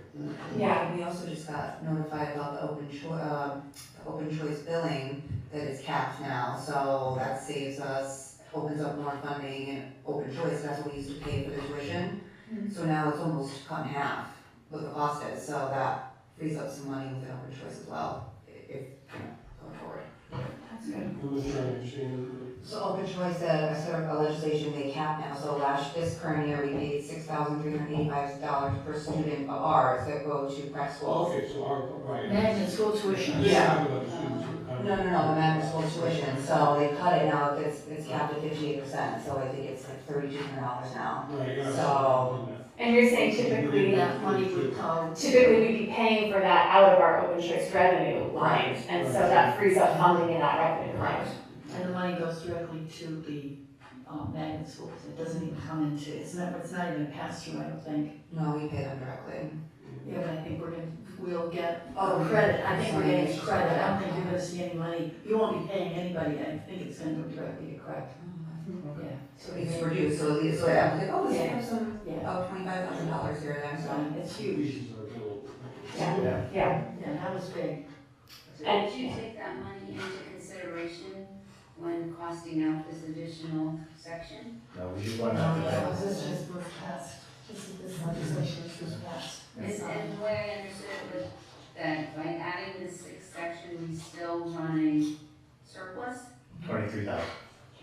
Because of the movements of the staffing within that have now been promoted and or left, And the savings that we're achieving through reducing the positions that we committed to reducing. It's a good thing, too, Yes. Right. I have it to the dollar, exactly. So at the end of 96, gets you down to 16 students per class. Right. At 5, it gets you to 19. And that's what it is. Right, so with 90 kids, 18 is the sweet spot. right, so 18 with 5 sections, at 90 with 5 sections, we're 18, right? If we have a 6 section divided by 9, that gets us down to 15, which is where we want to be, but then we have some room to creep up. So if we got to, what's 6 times 18? Real quick. 116? Wait, so, Not that high. yeah. Right, it's too late. I can't do it. 108. So if we got to 109 kids, I would be there asking for a 7th section. Right? Because We don't anticipate getting No. 109 students, No, let's just no. back it up a step. Go down to 90, then we're doing 15 per class. Right, and that's what we're doing this year. If you look at kindergarten right now, it's at, we added the 6th section because it went to 92, but now kindergarten's at 88. Yep. So, yeah, the number's gonna move, families can move in, families can move out, but when you're at 90, I don't think we risk it. And especially when we're at 90 in June 3rd. Yeah. I see us going, now's the time, I hope we don't get to that 108, right, where we need, or we don't hope that 2 families don't move in with kindergarten students. So it definitely gives us some flexibility to say, our kindergarten teachers will be happy to have far fewer than 18 students in the class, which is just how the math works. And the last few years, we've had between 14 and 16 kindergarten students in each class, and Exactly. I think our teachers, having a kindergartner myself last year, I think our teachers will tell you that that's So plenty. we're now past A lot of May kids. 1st, we're past the May 1st waiver application process. Kids coming in now, 4 years of age, parents are begging you to allow them to come in. Are we doing assessments and still continuing to add those 4-year-olds? Or are we saying May 1st was a cutoff, sorry, come back next year? Yeah, And I know that's a difficult question, but that's also, Yeah, I felt like this year, I kind of committed to being flexible, right, right? That as it's the first year and as our community's getting used to it, I want to say, yes, please, let us know by May 1st. If people move into town or, Yeah. it's just, Maggie, it's one of those things that, well, I don't want to put you on the spot, because Well- I know how you feel and I know how I feel, and I think we're both in the same place, but I just want to make sure that, we've let parents know yes, that if they are in town and they're even considering, having their child assessed, they do it sooner rather than later, For because we are now adding a sixth section based on our current enrollment, and we know June, July, and August will produce some new kindergartners. But I guess, and if somebody moves into town with a 4-year-old, we're not gonna say, no, come back next year, and I would want you to. So I don't wanna put you in that position, but yeah, and I mean, obviously, if they're 4 after January 1st, well, that's the law. Yeah. You can't, but if you're 4 up till January 1st and you just moved into town, it would be hard for me in establishing a relationship that needs to last for the next 18 years of a person's tenure with us to be in the face of no, too bad, so We're sad. not even going to assess you. Right, I think I wanna be careful about. And we wrote the policy, but we also committed to easing ourselves into this. So Right. I fully respect if you and your staff made the decision to offer an exception. Or at least to give the assessment and assessment. then counsel the person. Right. Yeah. Right, yeah, Exactly, and that's exactly how it works. Yeah. But I just wanted to be publicly stated that we're still going to accept and assess kids all the way through to probably the first day of school. One thing that, Yeah. one thing that was interesting that Charles, I think you mentioned during our personnel meeting also, was that the vast majority of the families who applied for this waiver to have their children start early were September birthdays and not October, November, December birthdays. So it sounded to me like families were maybe starting to embrace Actually, the idea of, waiting and having their kids Which start. would have been the ideal They way all were. to. All 11 were September. Yeah. And I think 1 early October. We didn't see anybody in November, December, or January. Not one person. So Well, I agree. that's one, Yeah. yeah, that's. So just as nervous as we all were about implementing this transition, it sounds like families are managing it. So that's encouraging. It is encouraging, that's all. Do we know of the students that are going into kindergarten with the assessment, did that also identify any that require IEPs? Definitely. Yeah. And, are they included in that number, or are they not included in that? Yeah, and a lot of those students who are entering kindergarten with IEPs, we know because they're in our pre-K program.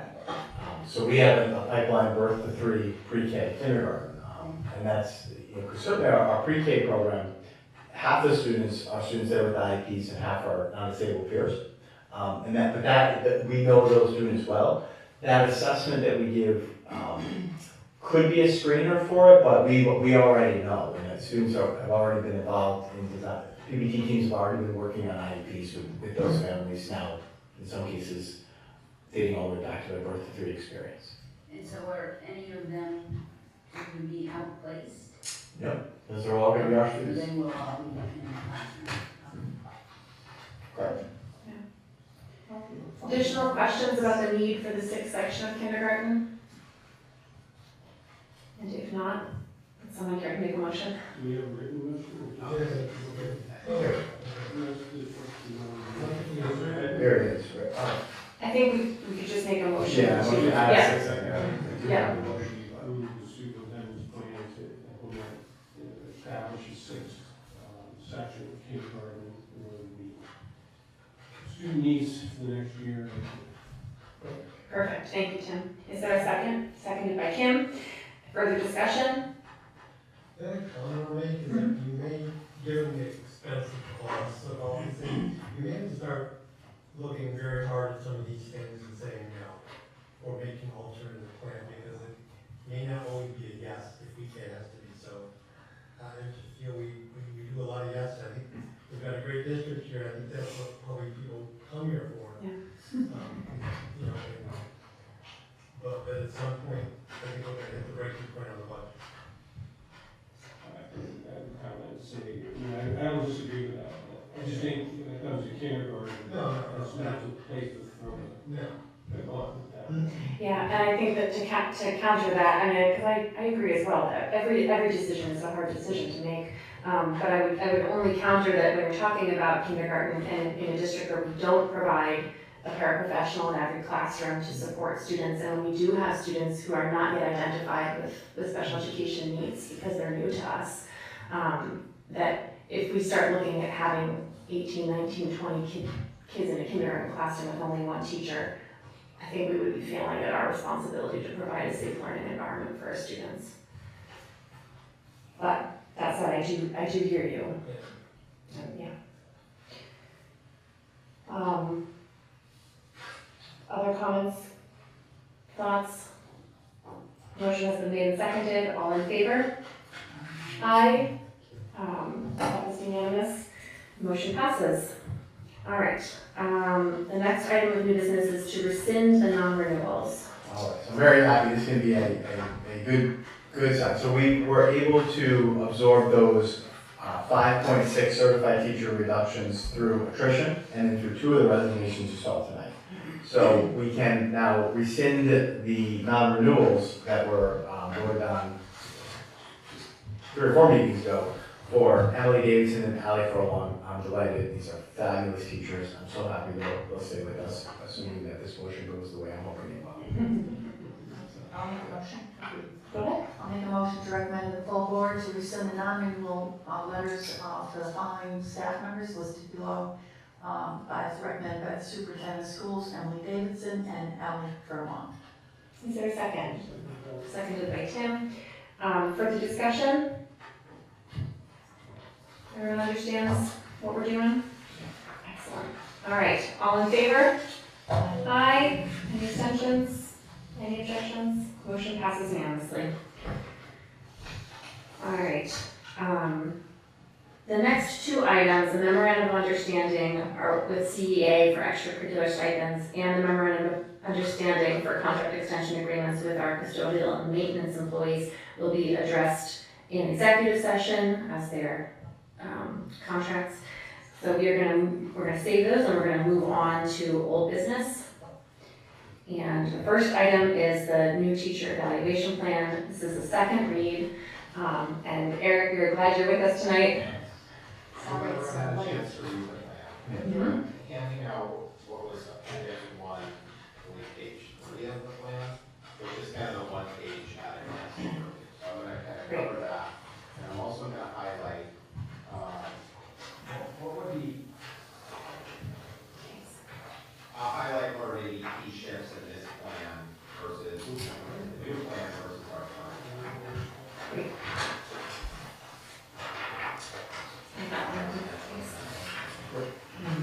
All right, so just as a reminder, state of Connecticut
timeline for developing, approving, and submitting to the state a new plan is July 1st. So guidelines were released in August. The state released a model plan to inform the council this past February, and the charge is now new, effectively a new plan approved and in place for July 1st. So a very clean timeline. I do want to commend our PDAC committee for working very diligently throughout the year to take out what was a massive undertaking, especially for smaller, mid-sized districts like Portland. For larger districts where they can more easily commit individuals to this work, our people met after school, they met voluntarily on their own time, did a lot of reading at night, and contributing to the plan beyond contractual hours. What we've come up with, we're really proud of. We feel it still works as an evaluation system that helps us make informed decisions about effective and ineffective teacher practice, to provide counsel and feedback and corrective supports where needed, and where it's not working out, there's certainly enough teeth in the plan to counsel ineffective educators out of our district or out of the profession, which is a necessary purpose of any evaluation system. It's not the driver, but it needs to be part and parcel of any model that we do. So here's, if we look at the at-a-glance overview, the box at the top kind of summarizes what happens each year within our evaluation system as it's been drafted in the student plan. Portland educators establish a focus area for professional learning and growth. So that would be a teacher working in consult with their evaluator, working in collaboration with school and district improvement plans, and identify focus areas for high leverage improvement that the district sets to determine an area where they want or need to get better at in terms of their teaching practice. Within that focus area, the educator then works to establish a professional learning goal, a specific goal, and related plan with evidentiary measures of accomplishment. So effectively what this means is, I have an area I want to get better at. It might be classroom management. I'm a teacher, I might say. I've been working with my evaluator, looking at district improvement plan, school improvement plan, knowing what matters in Portland, looking at high leverage areas for improving practice. Based on my self-reflection, I've identified classroom management as an area I want to improve. So that would be my kind of broad focus area. I'm then going to work to create a more specific goal. So I might say, my specific goal is that I want to improve my use of restorative practices to manage student conduct within my classroom. I would then come up with evidentiary measures of accomplishment. So as I pursue a learning plan, how am I going to know that this is working? One of those measures has to be related to student learning outcomes. So that could be, I'm going to see an improvement in assessment data, or I'm going to see a reduction in discipline referrals, or I'm going to see better feedback from student and family surveys for members of my classroom community. Throughout the year, the district provides educators time within our PD calendar to pursue their professional learning goal and plan. Those evaluative meetings between the teacher and their evaluator are based on that focus area, that goal, and that plan. Updates of how it's going, collection of artifacts, presentation of the artifacts related to the educator's learning, and then also data related to evidentiary measures of accomplishment. The evaluator still visits classrooms, still provides the teacher both general feedback about effective instruction as guided by the CCT rubric for effective teaching. That's the same rubric we currently use, and specific feedback as relates to their determined goal area, learning plan, focus area for improvement. And then at the end of each year, educators receive, this is a little bit different, a single point competency summative score and holistic feedback. So we already used holistic feedback. That came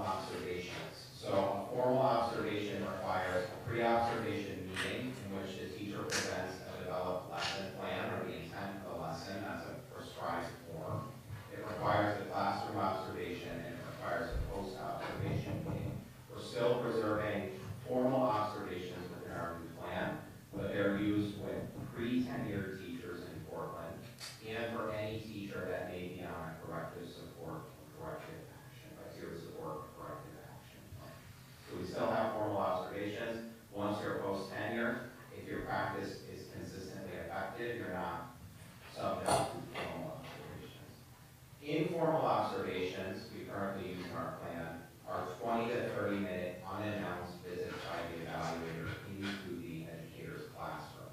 We're replacing in the proposed plan informal observations, which happen at a rate within our current plan of 3 times a year, with what are called mini observations. Mini observations came out of the research of Dr. Kim Marshall, who's written extensively on the topic of educator evaluation. A mini observation is a 10 to 15 minute unannounced drop-in. So we're trading 30 minutes and 3 times a year. For pre-tenured teachers, they would have 8 mini observations a year, and for post-tenured teachers, they would have 6 mini observations a year. These are minimum numbers, and evaluator could always drop in more often than that, or if the educator sometimes requests more frequent visits, and I have more regular feedback. 10 to 15 minutes, and it manifests in 1,000 character feedback. And through the work of Dr. Marshall, he's proven that that's a more effective mechanism for observing teachers and delivering feedback. It's actionable feedback instead of getting this much feedback, which can feel overwhelming. You get this much feedback, but it's more specific, it's more actionable, and it's not overwhelming. And his research has shown that teachers act on this size feedback more readily than they do on longer questions. Our process kind of pushes too much feedback. That's a lot of feedback that we receive from educators. Another change to the plan is, and this is state required, before we could place a teacher on a corrective action plan, which is serious. At this point, there is a sustained, documented record of ineffective practice. We have to take a teacher through a 3-tiered support process. So the first tier of that is they participate in the plan right line that everyone participates in. If we have concerns through their participation in the regular plan, they're offered tier 2 supports. That may involve things like strongly suggested practice adjustments, more frequent mini observations, the use of formal observation, prescribed supports like you're going to visit another teacher's classroom to see this practice that we want you to improve in your own teaching, the assignment of an article, a text, or book, go to this workshop, provision of training. Tier 3 is similar, but even more prescriptive or more intense, frequency and duration. These are mutually agreed upon plans with clear criteria for success. If a teacher still has not, if we haven't had remediation of concern after tier 3 supports, then we move to corrective action. Corrective action occurs with mutual agreement between the evaluator and evaluatee with bargaining unit representation. It's a prescribed plan. There needs to be clear indicators of improvement outside of that plan, or action to be taken, all the way up to possible termination. So that was in alignment with state requirements. Dispute resolution, we had a really strong dispute resolution process in our existing plan that was mutually developed between the district and Portland CEA prior to my time being here. Our dispute resolution process in the new plan meets state requirements and is largely a carryover of our existing dispute resolution process. So that's kind of the plan. I hope you had a chance to read it. If there are questions, whether or not you read it, if there's questions because you did read it and some things were not clear in the plan, I'm here to field any questions. I would also just want the board to know that this plan passed our TDEC committee with 100% consensus. Everyone felt very strong support of the plan, and it passed our leadership team with consensus. Our leadership team as primary evaluators felt great about this plan and intent of this plan and what it means to the district. So with that said, any questions from the board? Eric, just remind me if this is being implemented this summer with existing staff and all new staff, how are you going to roll this out? So effective July 1st, it's always been part of evaluation requirements that we have to provide orientation to all staff and we run the plan. For returning staff, that always happens as part of the first faculty meetings. Because this is a new plan, this will be part of our start of the year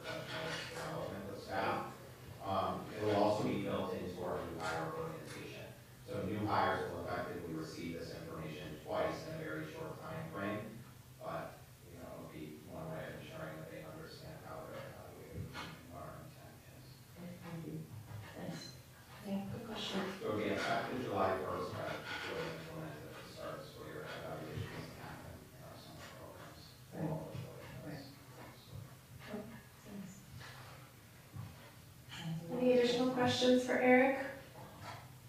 No? Eric, thank you so much for the overview. This is our second read, so if there is someone who's ready to make a motion, we can move forward on I'll this. do that. I'll make a motion to accept the teacher evaluation plan as presented in our reading to the board for ratification. Thanks, Mike. Is there a second? Seconded by Tim. Further discussion?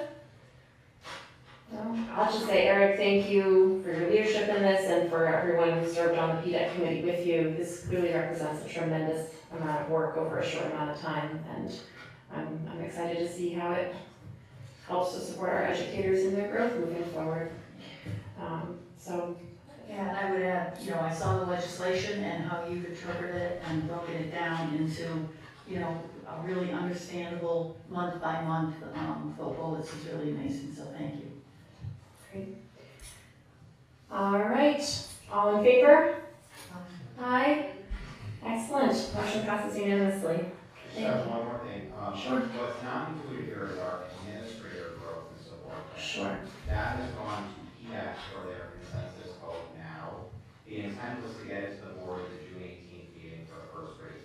If that's not reason enough to hold the meeting. Okay. The plans are due July 1st, but we got the big one out of the way. So I have no problem asking the state for forgiveness and that we may be delayed. We feel good about that plan. It very closely follows the educator growth and support plan because a good growth and support plan is a good growth and support plan. It's a little bit contextualized to work with administrators, so we should have that to the board as early as the June 18th meeting if it's held or the very first meeting thereafter. Great, thank you. So you don't anticipate there being any problem with asking for an extension from the state on that? No, I think there's a lot of districts that are still struggling to get their usual one. Okay. Okay, great. And then just as a final note, congratulations on, we'll say, it's been an absolute pleasure working alongside Mary and Dawn. We're both directors. My job is difficult. It's nowhere near as difficult as Dawn's. She's always grace under fire. The position of the director of pupil services is, I won't say it's a thankless one. I get a lot of our gratitude. But it's incredibly difficult, and we've been so fortunate to have you. Thank you. So congratulations. Thank you, Eric. Well said. All right. The next 3 items under old business, the superintendent of schools contract, the superintendent of schools evaluation, and Board of Education self-evaluation will be discussed under executive session. So we'll save those for later. And we'll move on to committee reports. Curriculum has not met since our last meeting. We will be meeting in June, so we'll have something to report on in July. Policy. June 14th is our next policy meeting. Personnel did meet, and we did a lot. The two big things that we accomplished this week on Monday, we started the process of opening up negotiations with our teachers unit and our administrators bargaining unit, and we're successful in setting dates for negotiations through the summer months. So Tim and Sarah and Charles and I will be busy. We also discussed the 2 MOUs that you'll see on discussed in executive session tonight. So yes, we had a good meeting. Buildings and grounds? Nothing on the books, but I imagine. Summer Summertime we'll have a conversation. Correct liaison. Last meeting was in May, it was the annual meeting, and I think we're done till September or August at this point. Board of Selectmen? I think some leadership, they talked about the water situation and the budget and being passed and the mill rate being set. And the bigger meetings are coming. Yes. Tomorrow. Youth Services Advisory Board? You reported last time. Additional meetings. Equity and Inclusion Coalition. I believe you said at the last meeting that the next meeting is maybe in the fall. Oh, yeah, I'm sorry. No, I think June 10th. Is it June 10th? Where? Yeah. June 10th, okay. I was ready for that. Okay. Land Superintendent Building Usage Committee. Our meeting is the 17th, we're gonna have a possible special meeting on the 10th, depending on if we've got enough going and we need to get together. And I will make a side comment that, Meg sent on an article about how Clinton repurposed the school in senior housing. And, just appreciate when people can think for us and send things like that along, that we can investigate. I sent it along to the committee, and we'll have to look into that, just to get some information, to say, hey, here's another possibility, And that's a private group, I think it's something of hope, and they've done some things in Saybrook. I'll give you the name of the guy that you should talk to on Sidemen. Okay. Because that's really, it's a collaboration between private citizens and a developer, and it's really, it's there. Yeah. Thank you. Audience of citizens. Is there anyone online who wishes to address the board at this point? There's no one online? Oh, we're all alone. All right. Watch the video. All right. Well, I suppose no one wishes to address us at this point. Board of Education member comments. Should we start over here, Kim? I want to say congratulations to our retirees, especially to Dawn. I know firsthand how hard that job is. I'm glad you're going through the change. I'm sorry to see our resignations that came in. I'm glad to hear some of them have jobs going. So I think that's everything. And Charles, thank you for all your hard work. Budget stuff, I know it's nice. Sprint to the end. Yeah. Angela? I want to say thank you to the educator assessment group who did just that. That sounds like a lot of work. Definitely translating all that legislation. So thank you for that. Congratulations for your retirement. Good luck this summer for students. Thank you. Happy summer, and good luck tomorrow at the Board of Selectmen meeting. I'll try to be there. And I just wanted the team to know that I know I wasn't here to take part of the vote last time that you met on the school. The aspects. And just for the record, I just wanted folks to know that if I had been here, I would have voted in favor of pushing it forward to the Board of Selectmen. So just wanted that to be said. Thanks, Angela. A couple things, I'm reading your book and everybody should take a look at it because this is the next frontier, AI. Solomon Khan Academy, which is a free internet education. You making this for your committee? He's very much in favor of AI and is not scaring the pants off of everybody with his book, but that's the next one that I'm reading. Just want to say, Capstone Project Night was truly amazing. I'm always stunned by the growth that I see kids make from preschool, kindergarten, all the way up to juniors in high school. I'm just dumbfounded at the ability that, is there and untapped in kindergarten that we see flourish in 11th grade. And also the award ceremony, I watched it on Zoom because I was had a visit from a grandson, and so we watched it together. And again, the quality of the students and the academic success is just very heartening that our schools are doing a damn good job, and the teachers and the staff that we have are the reason why, and the Board of Ed is the reason why, and the superintendent. So thank you. That's all I have to say. I'm celebrating success at the end of the year. Excellent. Thanks, Meg. Jim? I would say congratulations to the retirees, and my love with you, Charles, is going back through the records. It really is a testament to the people who have spent their careers in our community. It's really nice to see that. And I do want to, Eric, I didn't say anything when we were voting on the educator evaluation plan. I have to say, I really truly respect the work that you guys did on that. As part of my role years ago as administrator,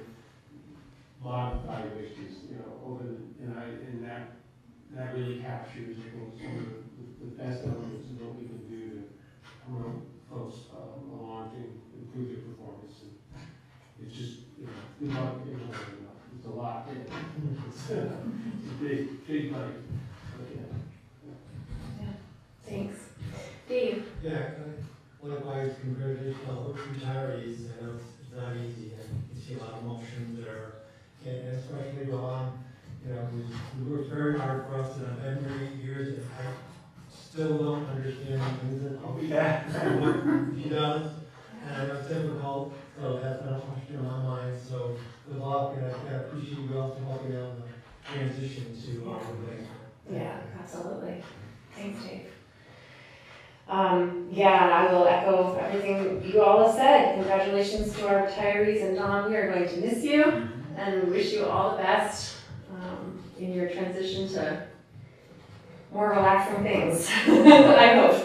I would remind us all that graduation is next week on June 13th, Thursday at 6 p.m. Hopefully you have it on your calendars. We'll meet here. And we meet here at 5:30. Yep. Get here early. Parking Flowers. fills up really fast, and if you don't get a parking spot, you're parking down at Valley View and hiking up the hill. So I look forward to seeing you all at graduation, which is always a really special event. So yeah. Group shot. Yeah. That's right. Okay, best seats in. That's right. What time and where does it meet? We meet in the high school in the office, and graduation is at 6 o'clock, but we need to be there by 5:30. Oh, 9:30. But I would say get there even a little earlier in the park, because We mingle. If it's Yeah. nice, we go outside, obviously. If it's inside, we're in the. Yep. yeah, we'll keep our fingers crossed for a nice sunny day. We're watching it 8 days. Yes. Carefully. Yeah. Yeah. All right, so I'm gonna cut myself off there because we have quite a bit to get to in executive session. Is someone willing to make a motion and list all of these purposes for me, please, and invite Dr. Britton to join us? Thank you. Thank you. Superintendent 2024-2027 contract, superintendent of schools evaluation, board of education self-evaluation, MOU for extracurricular stipends, and MOU for contract extension agreement with local 1303-144, council of 4 fiscal year for movements. And invite Dr. Britton to join us. I better say Thank something. you. Then you better say, thank you, Tim, for making that lengthy motion. Is there a second? I'll second that. Thank you, Meg. We will officially enter executive session at 9:07 p.m.